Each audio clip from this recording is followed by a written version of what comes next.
여러분 안녕하십니까? 오늘 뉴스 호로록 특별한 손님과 함께 시작을 해보도록 하겠습니다. 저희가 연이어서 계속 생방송으로 여러분과 함께하고 있죠. 그만큼 시국이 엄중하고 중요한 시기인데 오늘 전남대학교 철학과 박구용 교수님을 모시고 짧은 시간이 되겠지만 한번 지금 상황 어떻게 보고 계신지 철학자가 보는 이 전국은 어떤 것인지 이야기를 들어보도록 하죠. 교수님 안녕하십니까? 안녕하십니까? 네, 오랜만에 뵙습니다. 네, 아주 오래간만에 뵙습니다. 정말 매시고 싶었는데 어쩜 이렇게 뭔가가 맞지가 않았는지 네, 시간을 맞추기가 좀 어려웠습니다. 네, 많이 바쁘시다고 들었습니다. 네, 예. 뭐 바쁜 건 아닌데 사람들이 저를 바쁘다고 말해요. 저는 그렇게 바쁘다 생각 안 하는데. 아 그래요? 예. 예. 왜냐하면 제가 항상 약간 분주하게 사는 편이거든요. 예, 그렇죠. 네. 분단위로 쪼개 사시는 그렇죠. 분이니까. 그런데 내가 네. 스스로 바쁘다 생각 안 하는데 예. 나를 아는 모든 사람들이 바쁘죠가 다 질문이에요. 아 그러면 오늘 몇 인사. 시까지 시간이 되시는 거예요? 20분 동안 그러니까 쉬었습니다. 그러니까 바쁜 게 맞잖아요, 교수님. 오늘 국회에서 네. 일정이 계속 있습니다. 그러니까요. 예, 그 일정 얘기도 좀 해볼까 하는데 네, 네. 일단 제일 중요한 것부터 네. 핵심적인 질문 한 가지 그래요. 여쭙고 음. 저희가 또 시간을 만들어서 그래요. 이런 의미를 담을 수 있는 그 시간을 좀 만들어 보도록 할 테니까요. 지금 상황, 철학자가 보는 이 상황 어떠한지 그 이야기부터 좀 들어보겠습니다. 제가 철학자니까 철학 쪽으로 이야기할게요. 저는 예. 또 법철학을 전공했기 때문에 네. 법철학자라서 이야기를 해볼게요. 대한민국은 민주공화국이잖아요. 그렇죠. 그러니까 민주공화국이란 말이 헌법에 명시돼 있죠. 네. 그러니까 헌법에 명시된 민주공화국을 합쳐서 말하면 입헌민주공화국이에요. 예, 입헌 민주공화국. 그렇지. 정확히 말하면 네. 헌법에 민주공화국이라고 쓰여져 있으니까 음. 두 말을 합치면 입헌민주공화국이에요. 네. 입헌민주공화국을 채택한 모든 나라의 가장 공통된 특징이 하나 있습니다. 국가가 폭력을 독점한다는 거예요. 아, 국가가 폭력을 독점한다. 네, 그게 다른- 공권력이죠. 그렇죠. 예. 다른 어떤 사람도 어떤 사인 간에 어떤 단체 간에 어떤 이유로도 다른 모든 사람은 모든 단체는 폭력을 사용하는 순간 불법 집단이 되는 겁니다. 맞습니다. 반헌법 집단이 되는 예. 겁니다. 이해하셨죠? 네. 그러니까 입헌 민주공화국의 제1특징이 국가가 폭력을 독점하는 것이고 그 국가의 폭력을 공권력이라고 합니다. 예. 그런데 지금 대한민국 현 상황이 국가가 폭력을 독점하고 있나요?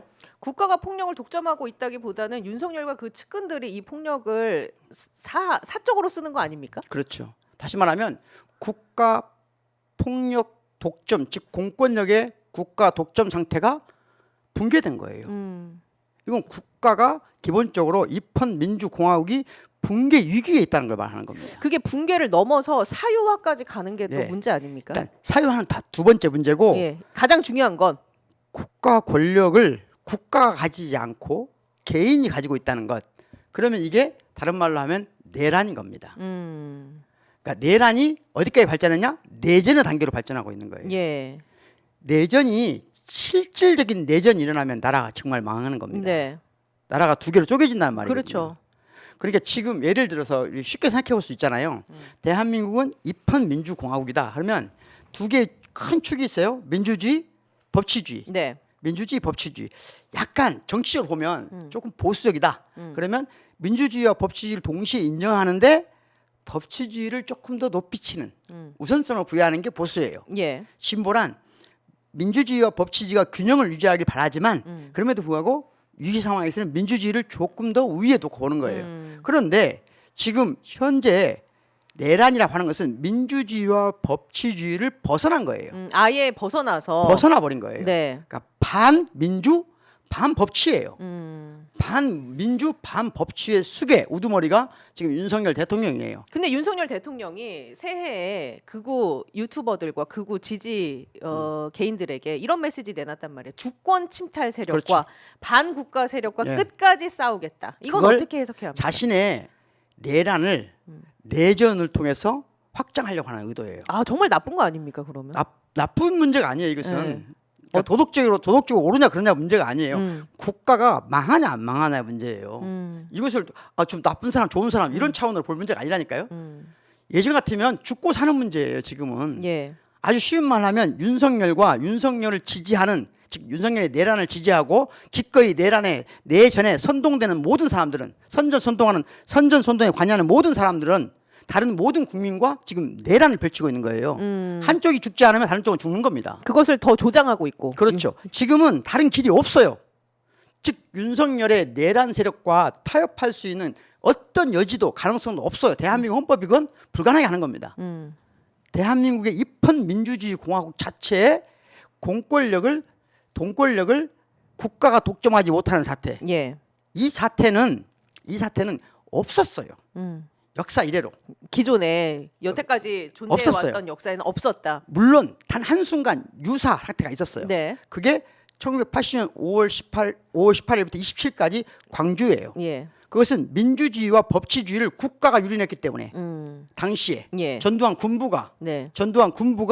법치주의 이름으로 국가를 유린했기 때문에 일시적으로 국민 주권이 그 5.18 당시에 광주에서 꼽힌 거거든요. 이것하고 이것을 제외한 어떤 상황도 국가의 공권력이 흐트러지거나 분점되거나 나누어진 사태는 아예 없었어요.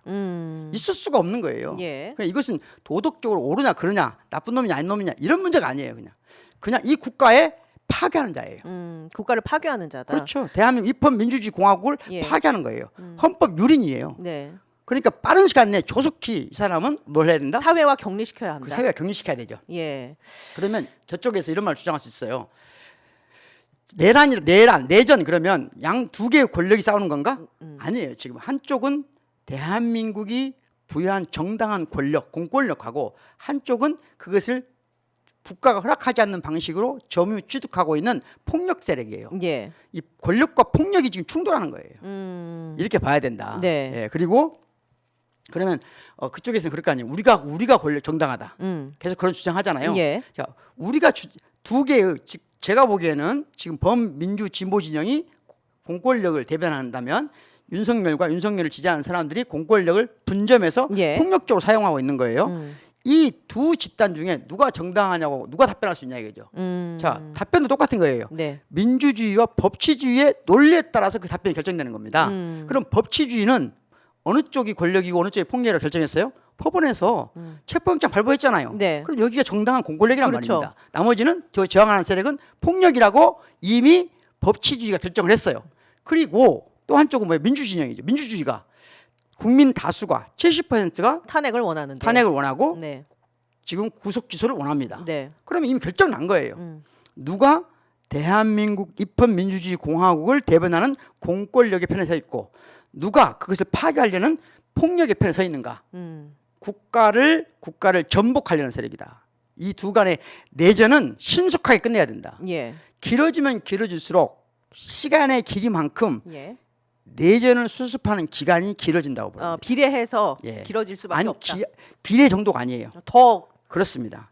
훨씬 더 증폭해서. 예. 그러니까 하루가 늘어나면 열흘짜리 수습 기간이 늘어나는 거예요. 근데 지금 안 나오고 있단 말이에요. 불응하고 있단 말이에요. 그럼 이건 어떻게 해야 됩니까? 그러니까 지금 수단과 방법을 안 가린다는 표현이 적절하지 않아서 이렇게 법적으로 허용된 모든 기구와 기관과 장치를 다 활용해야 돼요. 동원할 수 있는 모든 법적으로 허용된 이때는 법치주의를 지켜야 됩니다. 예. 법적으로 허용된 모든 기관, 예? 모든 재력, 모든 조직 다 활용해야 됩니다. 그래서 가장 빠른 시간 내에 국가를 침탈하고 있는 국가의 권력을 예. 사적으로 분점하고 있다는 건 용서할 수 없는 거예요. 네. 이게 도덕적인 문제가 다시 한번 아니다. 체제를 전복하는 세력이다. 이렇게 봐야 된다. 예.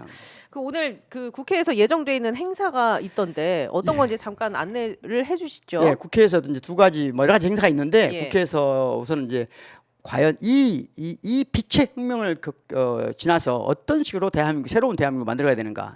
이 반혁명 내란 세력을 어떻게 극복할 것인가? 예. 그래서 어떤 세계로 가야 될 것인가라는 토론회가 하나 있고요. 네. 곧 지금 나가자마자 그 토론을 참석해야 되고 예. 전날 7시에는 더불어민주당 제가 교육연수원장이거든요. 네. 연수원장으로서 더불어민주당 범진보 진영이 함께 어떻게 이 난국을 헤쳐나가야 되는데 우리가 공유해야 될 이 난국을 헤쳐나가는데 공유해야 될 사상적 또는 가치적 어떤 공유 예. 무엇을 공유할 것인가를 서로 토론하는 거예요. 제가 일방적으로 가르치는 게 아니고 네. 나도 말하고 시민도 말하는. 그래서 2025년 신년 말말 콘서트를 예. 저녁 7시에 국회의원회관에서 진행합니다. 그 일반 분들이 가셔도 되는 건가요? 오셔도 좋은데요. 네. 오시면 좋은데요. 아마 지금 막 엄청나게 사람이 많이 올 것 같다는 기대에 그래서 들었을 틈이 없지 않을까라는 생각이 잠깐 들긴 하는데. 예. 예, 박구영 교수님 때문에요? 네. 아니 그건 아니죠. 아 예. 지금은 그런 저 개인적인 문제가 아니고 지금 이제 일단 지금 시국이 이러다 보니까 지금은 혁명과 반혁명이 충돌하는 시기예요. 네. 중간은 없어요. 중간은 없다. 없어요. 중요한 산화 문제예요. 음. 같이 살 수 있는 방법이 없어요.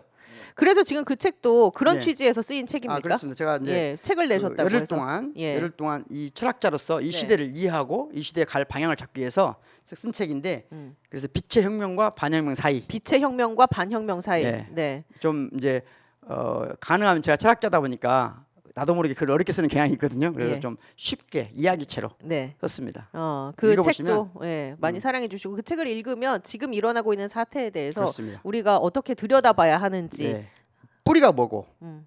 이 문제를 완벽하게 극복해 나가려면 어떻게 해야 되는지 예. 이런 것들이 좀 전체적으로 삼부작으로 돼 있습니다. 네, 이 책도 많이 사랑해 주시고 오늘 집단지 선거 민주당의 길이라고 해서 말말 콘서트도 예정이 돼 있는데 관심 있으신 분들은 국회에서 열리니까 국회의원회관 대회의실로 가시면 참여를 하실 수가 있고 짧은 시간이라서 굉장히 압축적으로 말씀을 들을 수밖에 없었는데 하시고 싶은 말씀 있으시면 간단하게 다음에 차분하게 다음에 차분하게 네, 대화를 나누도록 하겠습니다. 예, 다음에 차분하게 박구용 왔고요. 항상 오마이 뉴스 오마이 TV를 응원합니다. 네, 알겠습니다. 예, 아유 감사합니다. 그리고 우리 최재훈 아나운서도 응원합니다. 감사합니다. 예, 조심히 들어가세요. 네, 자 전남대 철학과 박구용 교수님과 함께 지금 현 사태에 대해서 어떤 입장을 갖고 계신지 철학자가 들여다보는 지금의 상황은 어떤 것인지 이야기를 좀 들어봤습니다.